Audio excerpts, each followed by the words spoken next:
Hello, everyone, and welcome to our Microsoft Pulse webcast, where we look at the roadmap and digest some of it so you don't have to. This week, we have the dynamic duo of Tamara Bredemus and Tom Duff, who happen to be husband and wife in real life. There you go. So, what we do if this is the first time you watched this is we start with in development. Those are the things that Microsoft is working on currently. Then we switch over to rolling out, which means for the items that are targeted towards certain tenants, they should be on their way out over some period of time, and you have a good chance of seeing it. The final quote unquote one that we have is launched, and that means if you're in the tenant to which it was targeted, you should have it by then. Occasionally, we do have ones that are canceled, which sometimes it's Microsoft going, oh, we have a duplicate. Other times it's like, yeah, that didn't work out like we expected. So yeah, you're not going to get that one. And we do have a couple of those this week, which we will go over real quickly. But to get things started, I will throw it over to my wife, Tamara. What is in development that trips your triggers? Well, there are a couple things. Outlook Account Manager. Users can use the new Account Manager feature to learn more about their Microsoft account, display their profile picture, and add new accounts if permitted by their organization. Now, this is coming out to the World Wide Web, not the World Wide Web, but Worldwide standard tenant. everybody's getting it. Everybody's getting it. And that's October 2025. Then also new to GCC and DoD in development is Microsoft Places. So Microsoft Places is an AI-powered workplace app for flexible work. Places helps organizations manage flexible work with AI. Enables employees to connect more easily in person so that they can have the most of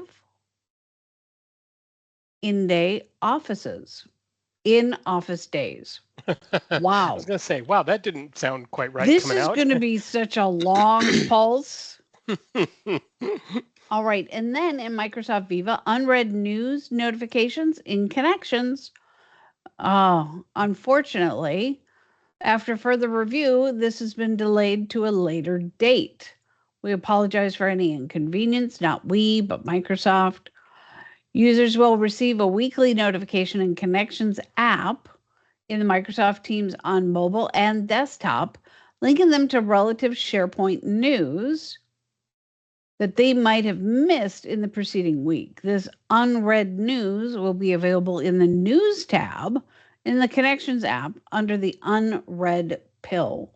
So I don't know if they're bringing this back because it's slated for November, because this should be in canceled or something like that. You'd think so, yeah. Yeah. And then in Microsoft Teams, there's a new policy setting to require explicit consent for recording and transcription in Teams one-on-one calls. So Microsoft is expanding the capability to require explicit consent for recording and transcripts to include one-on-one calls in Microsoft Teams.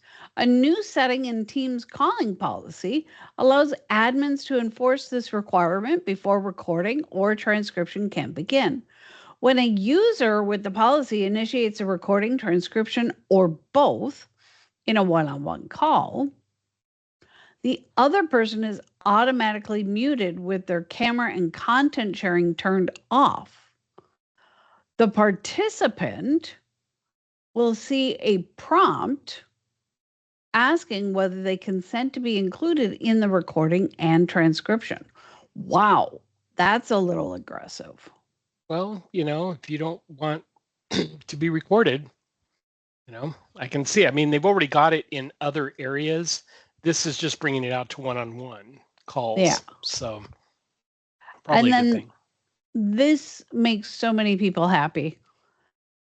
In Teams, emojis in your section names. So you can choose an emoji to accompany the section names in your chats and your channels list. This is coming out in November for the worldwide community tenant. So the commercial tenant. And then we also have PayGo, consumption-based meter for your extra SharePoint storage needs.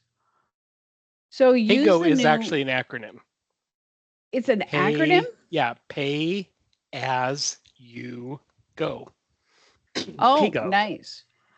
So use the new PayGo consumption-based meter to pay for your extra SharePoint storage needs.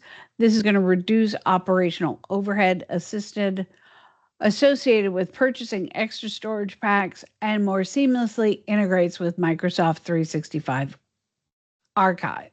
This is something, That's coming oh, out go in ahead. February 2026. Yeah, this is something that we're interested in looking at because, we've got, a few terabytes of space left and we're like, got to go buy another storage, got to buy another storage, got to buy another storage. Now it sounds like you can go, hey, you need more, here it goes, and Yeah, just take care of it for you. So I think that should be really nice. great. What do you like in development? Well, one that I'm just going to point out because I'm surprised you didn't jump on this one. Mm-hmm. Microsoft Teams audit log for give control, take control, and screen sharing is now available for government clouds. So Oh, I didn't government, even see that one. yeah, that one's right above the replace stock images footage with AI generated images, which I'll talk about in a few minutes. But no, this is one where you'll have the ability to access detailed logs for both give and take control and screen share. Logs will provide comprehensive information, including the dates and timestamps of the individuals who did those things. Specifically, the logs will indicate who initiated or received control, as well as who started the screen sharing session, along with the corresponding names and timestamps. Ensures greater transparency and accountability for all control and screen sharing activities. It's available in the Purview portal and available for GCC, GCC High, and DoD. So if you're worried about information getting shared out, it's like, well, somebody may have shared it with a screen share. You can now dig down and find out who actually did that, things like that. So that's going to be an interesting one. Mm-hmm. Going back to the top, this one I find really interesting because I really want to play with it. Microsoft Copilot. Say, hey, Copilot, to activate voice conversations with the Microsoft 365 Copilot app on Windows. So with that Copilot app on Windows, say, hey, Copilot, to initiate or activate real-time voice conversations with Copilot, the wake word, I love that, keeps you in flow, helping you draft content, analyze, blah, blah, blah, so on and so forth, without having to navigate to a separate window. Built for the enterprise, it respects your organization's compliance and privacy settings, activating only when called. So if you're used to going, hey, Alexa, and of course my Alexa just turns on, now I can just say, hey, Copilot, and my computer will talk to me. So that's going to be cool. Then we have Microsoft Copilot replace stock video footage with AI generated images in Microsoft Copilot. Easily swap stock visuals for AI generated images in your videos using this Create experience in Microsoft 365 Copilot. Hmm. Powered by OpenAI's latest image generation model, this feature allows you to tailor your content, explain concepts more clearly, and make your video stand out. For those of us who are not graphically inclined, that's going to be a real big thing. Looking forward to that one. Then we have GPT-5 in Copilot Studio. So you can now create GPT-5 powered agents using Copilot Studio Lite, the embedded agent building experience in Microsoft 365 Copilot. GPT-5 is a step up from the GPT 4.0, I believe, is the model that's normally out there. But GPT-5 actually determines whether I can just give you a quick answer like I would with a regular model, or if I need to go into deep reasoning mode and give you something that's much more complex that I need to reason over how I'm getting this answer.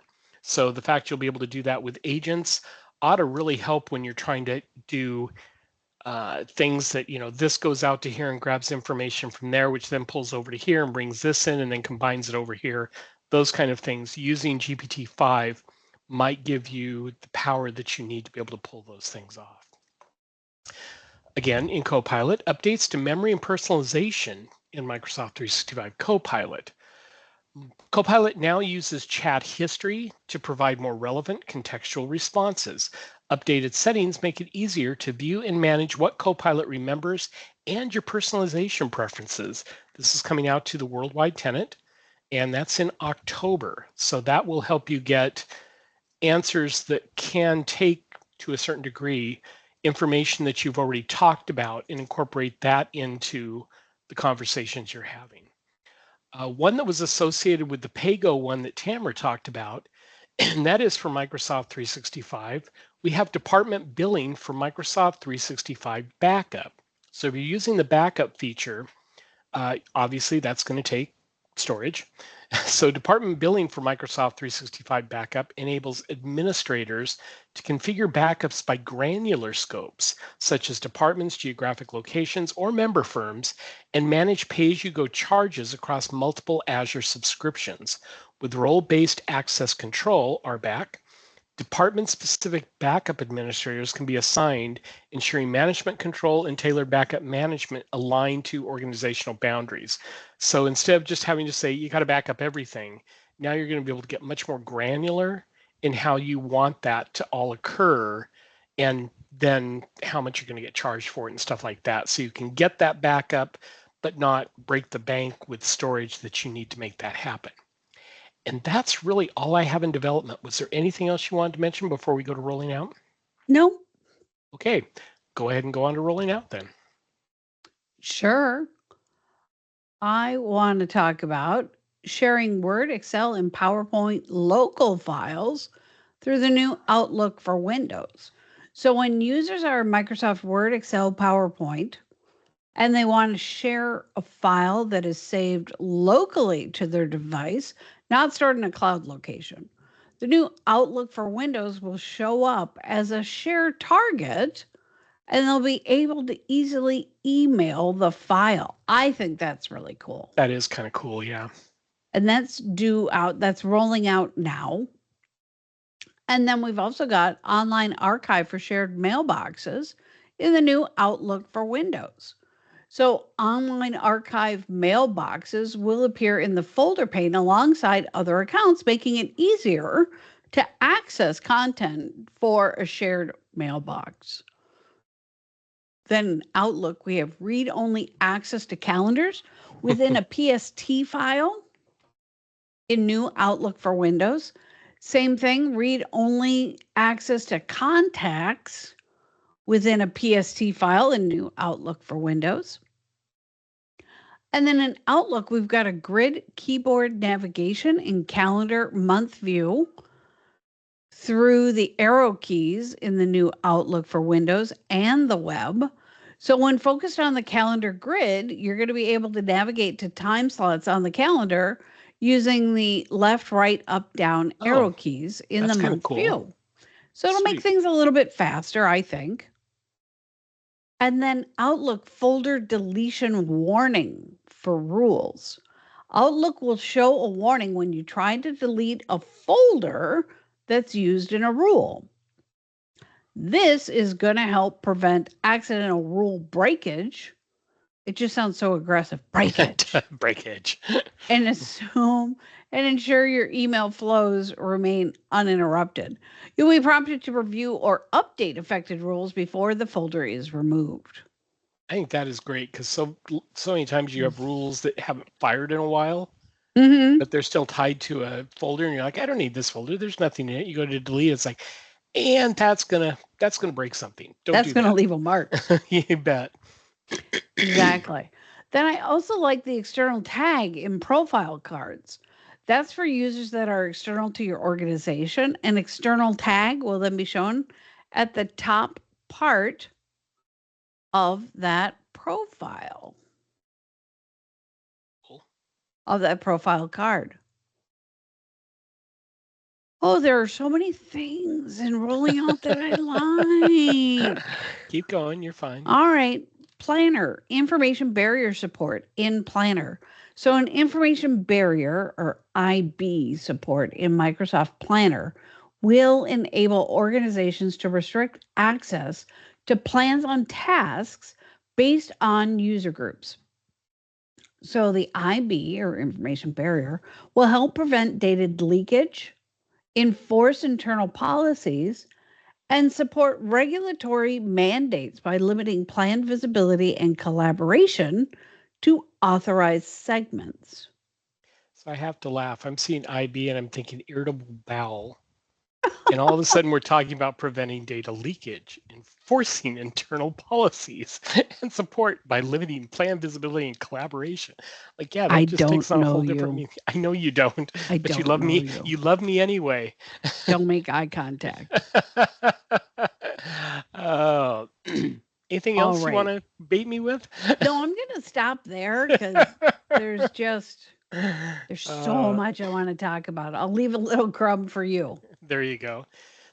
So, looking at Microsoft Teams, the facilitator agent, this is kind of a big deal. Does really cool things. I know our organization's like, when are we getting it? When are we getting it? When are we getting it? So, the facilitator agent, and this obviously is Copilot, works alongside you and your team to help you manage your meetings effortlessly. Throughout the meeting, facilitator takes notes that everyone can co-author. Yay! Manages the time and agenda and can quickly surface relevant information from the web or the conversation itself. Users can now use the facilitator agent in Teams rooms on window for real-time note-taking and actions during both scheduled, hybrid, and impromptu in-person meetings using AI. In hybrid meetings, the agent appears in the notes panel. For in-person meetings, the participant can scan the QR code on the display to invoke the agent as the group's assistant. Cool. That is going to make so much difference in meetings to where it's actually going out and finding information for you Mm-hmm. and giving it to you in real time. Going a little bit further down, there's another one about facilitator can help manage tasks and create documents. So facilitator can help users manage tasks and create documents during meetings. In addition to the tasks that the agent is automatically capturing during the meetings, users can ask facilitator directly through the meeting chat to create, edit, and assign tasks which sync to Planner. For tasks related to document creation, users can assign to facilitator and it will draft the document based on the meeting discussions. Users can also ask the agent to create a draft document on a topic discussed in the meeting. Can you imagine how much more effective meetings could be Oh, with huge. something like that? That is just incredible. I Yeah. mean, that to me, Copilot has always been kind of the killer application for teams. Stuff like Yeah. this just like takes it to the next level. So that's going Yeah. to be really cool. Yeah. Then, if you've got stuff that you're doing in Copilot, Microsoft 365 Copilot, a lot of times you can move that stuff over to your Copilot notebooks. And your Copilot notebooks kind of store all the information that you've got, and you create pages, which are loop components and all those things. Well, now, if you're inside one of your Copilot notebooks, you can use Researcher, which is another agent, without needing to leave your Copilot notebook to conduct complex multi-step research across your enterprise data sources using the deep research model, which is what Researcher is. So the fact that you can gather all this information in your OneNote notebooks and then turn around and use Researcher against that data is really valuable. So that's cool. The other one, which is rolling out, should be out. You may already have it, and that is add topics through Copilot to your existing presentation. So now you'll be able to add more content to your existing presentation using Copilot. It would help you add new topics with slides that are consistent in look and feel of your existing presentations. I think it's so cool. You go, hey, I need one more slide that talks about X, and it basically generates that slide and makes it look like it was part of your presentation to begin with. So that's Nice. really cool. And one more, Microsoft Teams Channel Agent. Channel Agent works alongside you and your team to help you manage projects. It can create status reports, send emails, schedule meetings, co-author documents, and answer questions. Channel Agent understands context from meetings, chats, and files, and uses that knowledge to help you move work forward. It's designed to save time, reduce manual effort, and make collaboration more intelligent. So think about the fact you've got this one channel in your team and you're doing everything about Project X in that channel, this channel agent's going to be able to really help you with those things.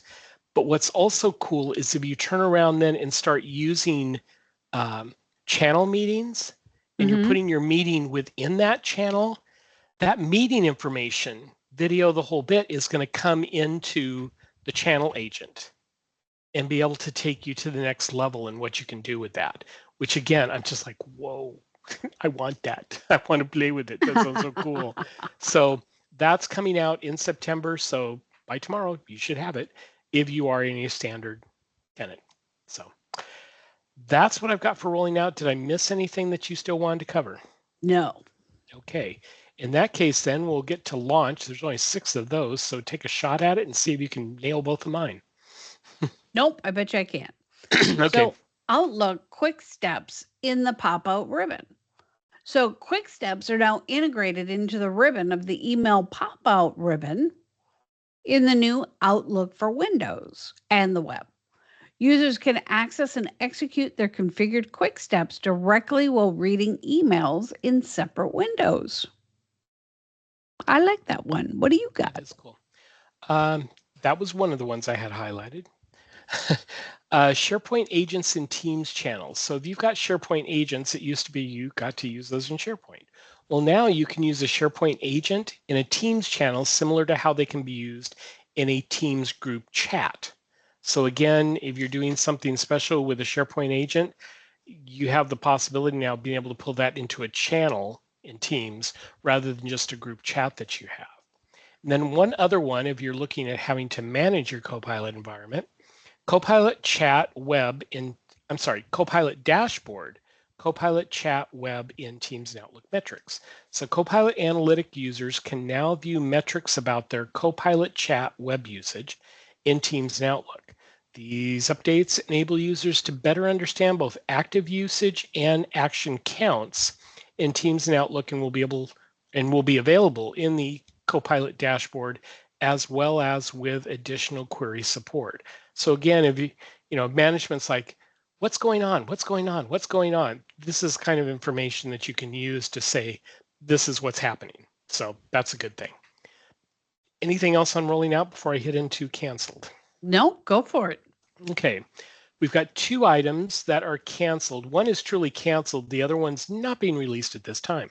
The first one that are not proceeding with the changes at this time, and they definitely apologize for any inconvenience, and that is a Microsoft Viva new card for Viva Engage conversations and Viva Connection dashboard.